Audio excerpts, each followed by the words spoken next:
See, dear students, 7th standard, the last lesson in your social and political life is lesson number 9, equality. Okay, struggle for equality. Now, it's a very small lesson, and the simplest thing that has been introduced is struggle for equality. Okay, now what kind of struggle for equality it is?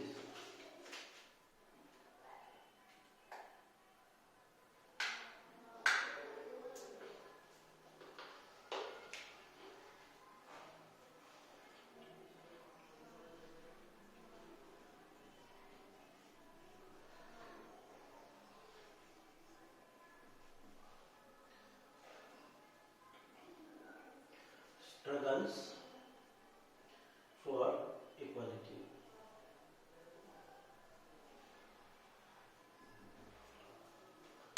Lesson number 8 we have studied, and what will come across in lesson number 8 was we studied the example of shirt made up of cotton. The farmer produces the cotton, out of which the fabric, the cloth is made. It goes to the garment, then goes to US, to some store, sold out at 1800 rupees.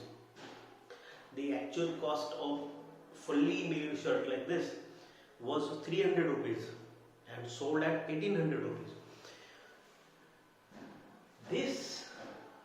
In this, there came a word that a shirt which is sold at 1800 rupees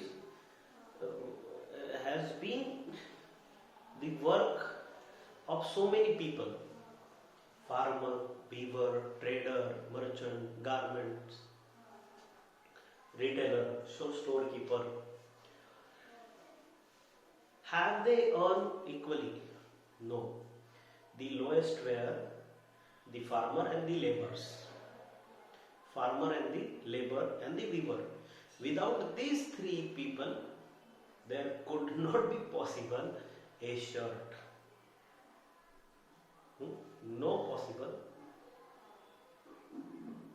chances of getting a shirt. Right? Without a store, you can get a shirt. Without a garment, you can get a shirt. Without a trader, merchant, you can get a shirt. But without the weaver, tailor, and the farmer, and without the farmer, even the tailor and weaver cannot get a job or work to do. And in this we saw that the farmer who worked for 4 months to get this cotton has got the minimum, least money. In those 300, he is at the downmost position in earning.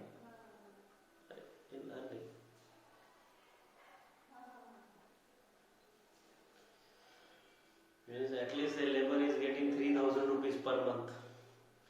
But Swapna sold the cotton for 6000 rupees.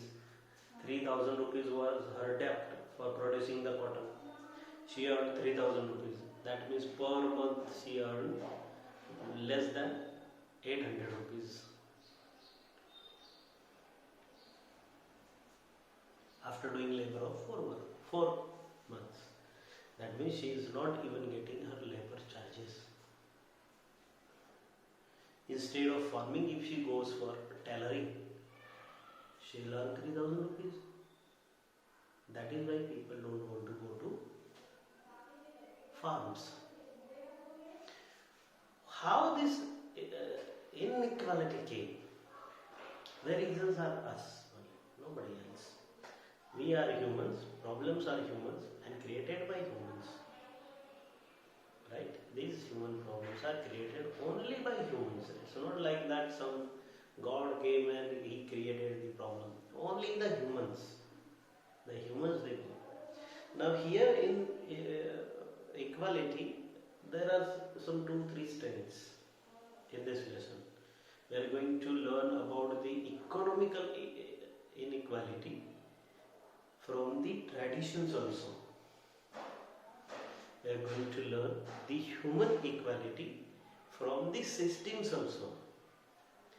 And we are going to learn the livelihood equality due to the caste and religion system also, society. So that is discussed in this lesson. Now what actually? Let us come to the actual lesson. And the lesson is introduced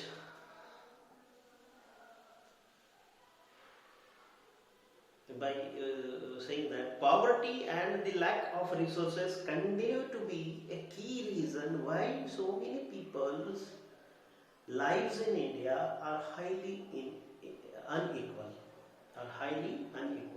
Now here he talks about the livelihood. अब देखो कोई है जो 1100 रुपए का shirt पहनता है, कोई है जो 100 रुपए का शर्ट पहनता है. ये अनइक्वालिटी किससे आई? This is created due to economic situations, poverty. Poverty India में create क्यों हुई? The main reasons, that is lack of resources. Lack of resources की वजह से poverty create हुई. अब lack of resources क्या होता है? आदमी रिसोर्स है, जरिया. आदमी के गरीब होने का जरिया कौन सा है? गरीब होने बहुत आसान है. गरीब अगर होना है बहुत आसान है. पढ़ाई छोड़ दो, एजुकेशन छोड़ दो. पढ़ना मतलब ऐसा नहीं स्कूल में जाना, कोई चीज पढ़ना नहीं. किसी ने कहा कि चलो ये काम सीख लो, नहीं सीख, सब छोड़ दो. सीखना छोड़ दो, तुम ऑटोमेटिकली गरीब हो जाओगे.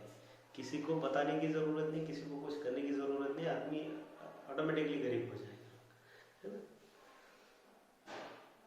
तो ये एक चीज है जो पॉवर्टी लाती है. Second thing, reasonable. हम रीजनेबल नहीं होते, है ना. तो कांटा लग गया पैर में, अगर कांटा चुभ गया क्या करना चाहिए?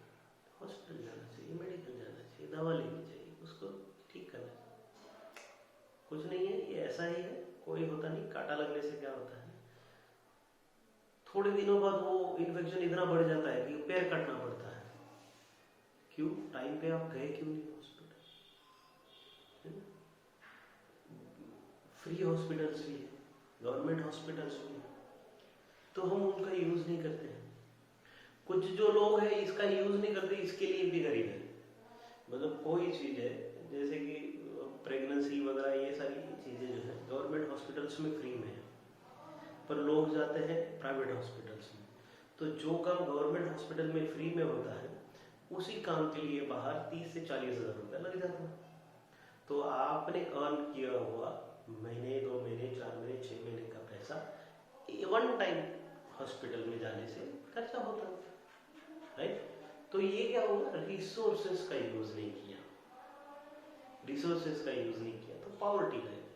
हम अगर किसी ट्रेडर से बाहर से इंटरेस्ट से पैसा लेते हैं और वही हमें गवर्नमेंट देती है लोन, तो गवर्नमेंट से देते हैं तो हम ज्यादा प्रॉफिट में रहेंगे, इंटरेस्ट कम पे करना पड़ेगा, ज्यादा वक्त मिलेगा चुकाने के लिए, लोन चुकाने के लिए. एक बार लोन चुका भी दिया तो दूसरी बार और आसानी से मिल जाता है. और किसी को नमस्ते साहब वगैरह वगैरह ये सब करने की जरूरत नहीं, वो बैंक हमें एक्सप्लॉइट भी नहीं करेगी, है ना. पर हम क्या करते हैं, ट्रेडर से लोन लेने की आदत डाल चुके हैं, तो हम ट्रेडर से लोन लेते हैं. फार्मर्स सबसे ज्यादा लोन लेते हैं ट्रेडर से, व्यापारी लोगों से. तो ये भी क्या है, रिसोर्स, एक जरिया है गरीब होने का. नहीं करना चाहिए, है ना, नहीं करना चाहिए. So this has been made. And see,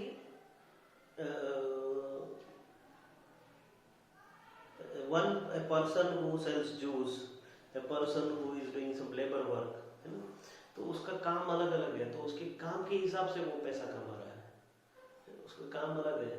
तो he is a labor or a worker. Officer और ए मर्चेंट, तो इसकी वजह से अलग अलग लेवल के लोग अलग अलग पैसा कमाते हैं। तो ये इनइक्वालिटी पॉवर्टी में।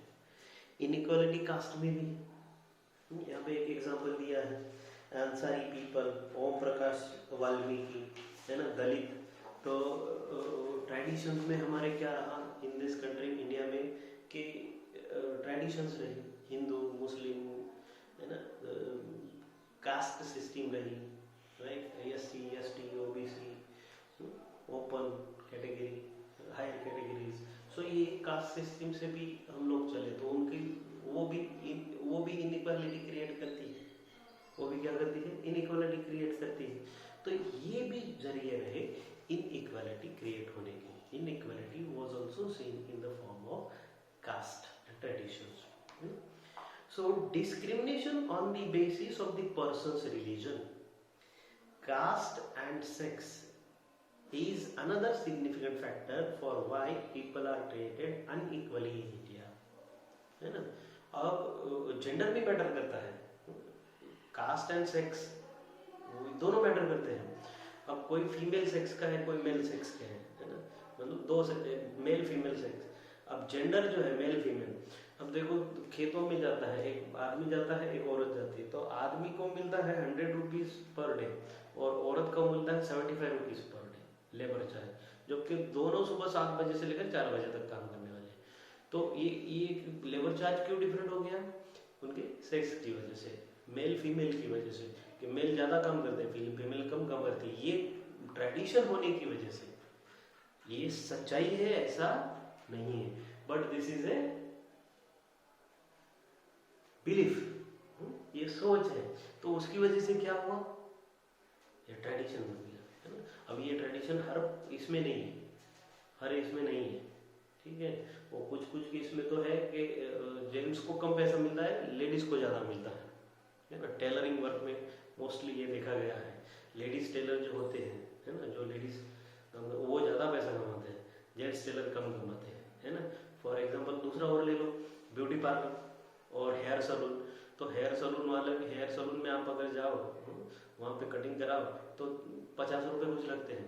ब्यूटी पार्लर में जाके अगर कटिंग कराओ तो 250 रुपए लगेंगे, है ना। तो वहाँ पे लेडीज का लेबर चार्जेस ज्यादा, वहाँ पे ज्यादा पैसे लेते हैं, जेंट्स कम पैसे लेते हैं। तो ये डिस्क्रिमिनेशन भी किसकी वजह से हुआ? सेक्स की वजह से, जेंडर की वजह से, मेल फीमेल की वजह से, कास्ट की वजह से भी डिस्क्रिमिनेशन हुआ। तो लिविंग स्टैंडर्ड चेंज हुआ, अर्निंग स्टैंडर्ड चेंज हुआ एंड इनइक्वालिटी क्रिएट हुई। तो इंडिया में ये भी इनइक्वालिटी है। नाउ दिस इनइक्वालिटी, ऐसा नहीं कि इसके खिलाफ लोग लड़े नहीं, ये दलित हो, आदिवासी हो, विमेन हो, मुस्लिम्स हो, हिंदूज हो, ये सारे डिस्क्रिमिनेशन के खिलाफ लड़े हैं, इनइक्वालिटी के खिलाफ अलग अलग जगह पे लड़े हैं। हर धर्म का, हर समाज का व्यक्ति लड़ा है, ठीक है। सो that is the history in India. और इसके बाद हम ये जो आज देखते हैं ये मॉडर्न इंडिया है, ठीक है। फिर भी इसमें और बदलाव के चांसेस है। Now through out the world, अब स्ट्रगल कैसे हुआ? Through out the world, everywhere in India and outside of India, throughout the world, in every community, village, city and town, you will find that there are some people who are known for their and respected because of their fight for equality. Equality के लिए लड़े हैं।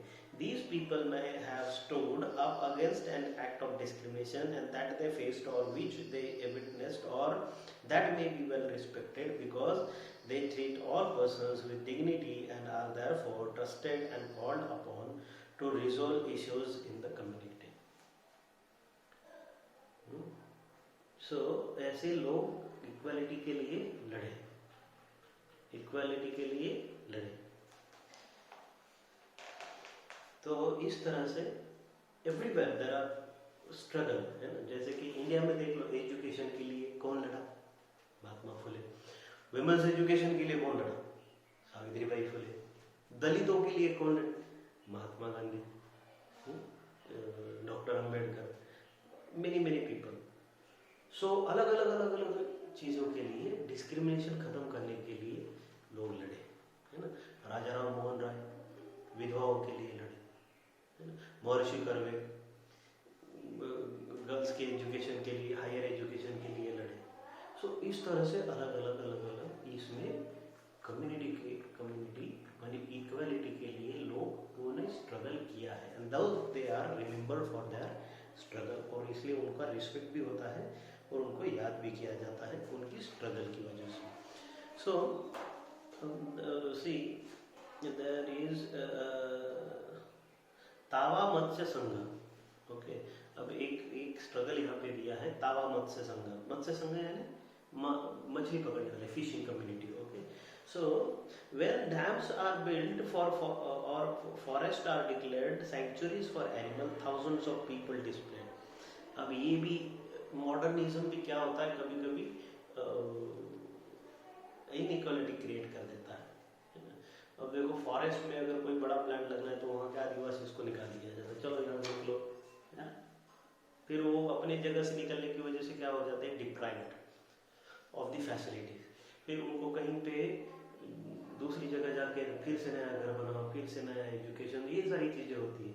कहीं पे dam बनता है तो पूरा का पूरा गाँव उड़ जाता है, फिर उनका सारा सिस्टम चेंज हो जाता है, प्लान चेंज हो जाता है. ये क्या हुआ, ये भी है चेंज, और ये दिस क्रिएट्स इनइक्वल चांसेस जब उनकी फैसिलिटीज प्रॉपर नहीं होती है.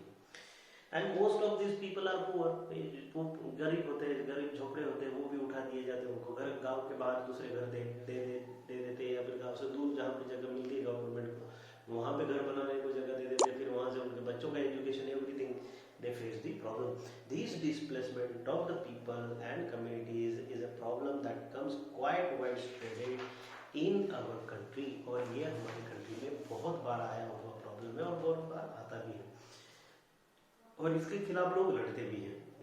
There are several organizations across the country fighting for the rights of displaced. So displacement के खिलाफ बहुत सारी कम्युनिटीज और ग्रुप्स हैं जो लड़ रहे हैं. अभी ये सरदार सरोवर बन के कम्प्लीट हो गया, पर इसके खिलाफ अभी भी लोग लड़ रहे हैं कि वहाँ से लोगों को जो हटाया गया, सरदार सरोवर की हाइट बढ़ी तो हाइट बढ़ा तो पानी बढ़ा, पानी बढ़ा तो बैक वाटर बढ़ा, तो पीछे जहाँ पे पानी रुका वहाँ पे जो घर थे, गाँव थे, वो उठाने पड़े, नहीं तो वो पानी में डूब जाएंगे ना. पानी में डूब गए, अब उनको वहाँ से उठा के दूसरी जगह पे शिफ्ट कर दिया गया. तो ये डिस्प्लेसमेंट के खिलाफ बहुत सारी कम्युनिटीज ये लड़ी भी है against the government. Okay, so for such a federation of fishermen's cooperative, an organization fighting for the rights of the displaced forest dwellers of the Satpura forest in Madhya Pradesh. अब मध्य प्रदेश में ये जो Naxalist area create हुआ, ये भी किसकी वजह है, जो उनको डिस्प्लेसमेंट हुआ. सातपुड़ा फॉरेस्ट में मॉडर्न इक्विपमेंट्स लगे, फैक्ट्रीज लगी, रास्ते गए, तो उनको वहाँ से घर उनके हटाने पड़े, डैम्स बने.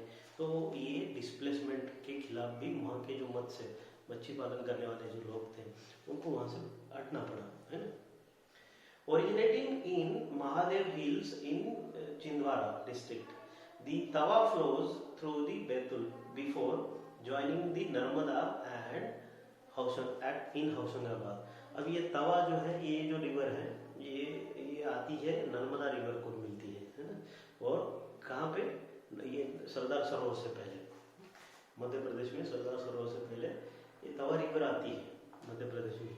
और इस रिवर के किनारे रहने वाले जो आदिवासी थे, ये यहाँ पे फिशिंग करते थे, इनको यहाँ से उठाने पड़ा. ठीक है. सो इन 1958 the Tawa Dam began to build in 1958 and was completed in 1978. It submerged large areas of forest agriculture land. So 78 में ये तवा डैम जो था ये बन के पूरा हो गया तवा रिवर पे. और फिर वहाँ के जो लोग डिस्प्लेसमेंट हुए, some of the displaced people settle around the reservoir, कुछ तो डैम के आसपास ही बैठ गए. एंड अपार्ट फ्रॉम डैम मियागन farms found a livelihood in fishing. They earned very little. अब उनका ज़मीन चली गई, उनको ज़मीन जहाँ पे मिली वहाँ पे वो शायद किसानी नहीं करती है, हो नहीं सकती है, तो ये फिशरमैन बन गए, वहाँ पे वो फिशिंग करने लग गए. In 1994 the government gave the rights of for fishing in Tawa reservoir to private contractors.